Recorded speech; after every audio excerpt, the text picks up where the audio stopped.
personal training has changed so much in the last 13 years that when we started, we did not have the privilege of the tools now available.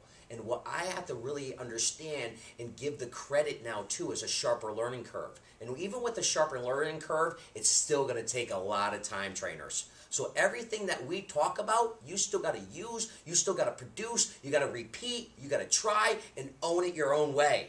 So when we talk about a systematic approach, you still can't leave you out of it. You got to own it. And the first thing that we like to talk about is organization. Trainers are sloppy. I'm one myself. But the fact of the matter is, if you don't track where you are, you never know where you're going. And on top of that, I like to say I'm pretty darn good at motivating, inspiring, and getting results for people. But I can't get better at it if I can't say to myself, what could I do better each time? With that said, I also might have a mentor group around me and support myself with people that are in the same industry I am. Because I'll tell you one thing, if you're at the top, you're only going to fall if you don't have people around you trying to keep showing you another level.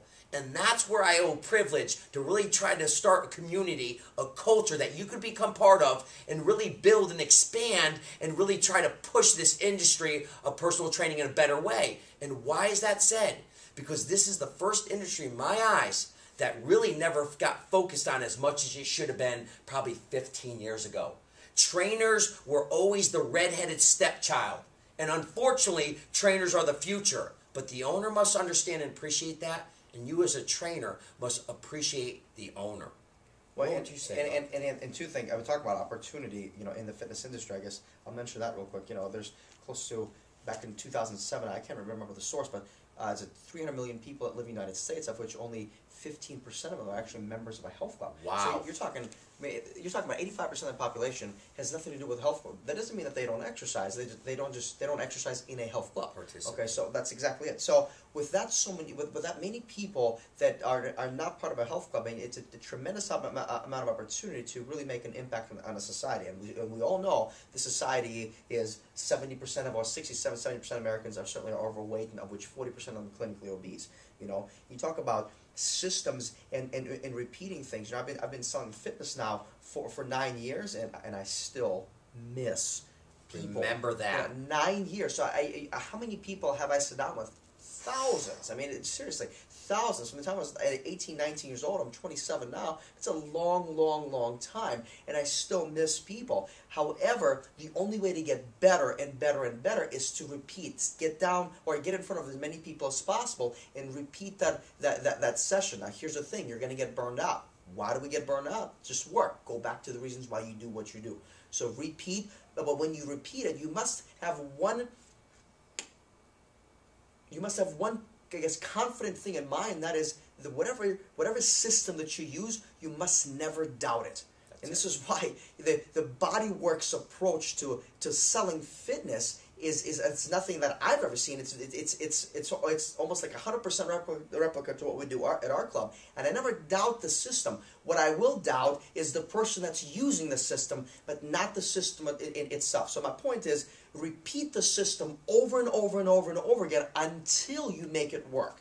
Not quit after the first 2 or 3, 4 times to do it and say, well, screw this, I'm going to try a different way. Don't try a different way. Try the same way, just do it 1,000 times. And I can't say enough. Mike knows his business like a professional, and he is. But in basketball and football, they all have a playbook.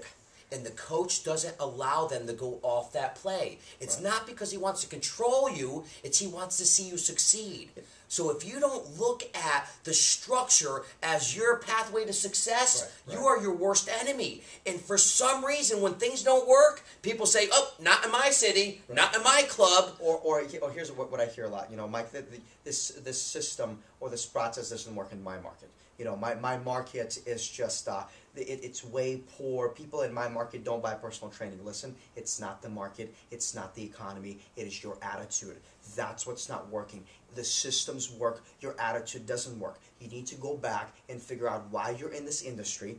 Then when you figure that out, then you need to go back to the club and fire people up, because you're in this industry to make an impact, to make a difference. And when that shines through, people will find money to make things work. See, we all have a budget, and if this was my budget in a box right here, right? I have a budget, and see, in my budget, I got things such as eating out. I got things such as, you know, for women, obviously, getting their hair done, nails done. All of those things are part of the budget. When it comes to personal training, we think it's a luxury. You know what a luxury is? Getting your nails done. Yeah. You know what a luxury is? Is going to the movies. What's not a luxury is a way of life. What's not a luxury is being able to have the energy, being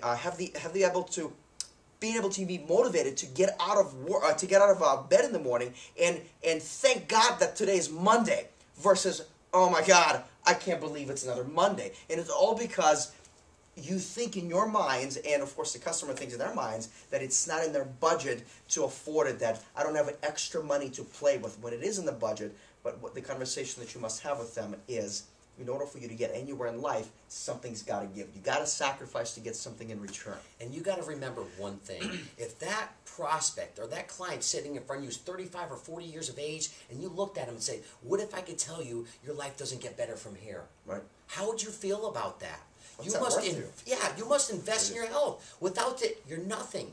And the trainers, please understand, your passion must be conveyed with a communication that gets across to my mother, not to you. Right, and remember, the most important thing, and we'll talk about repeat, and the whole topic of this conversation is systematic approach, right? So when you repeat the system, the biggest thing you never doubt is this system.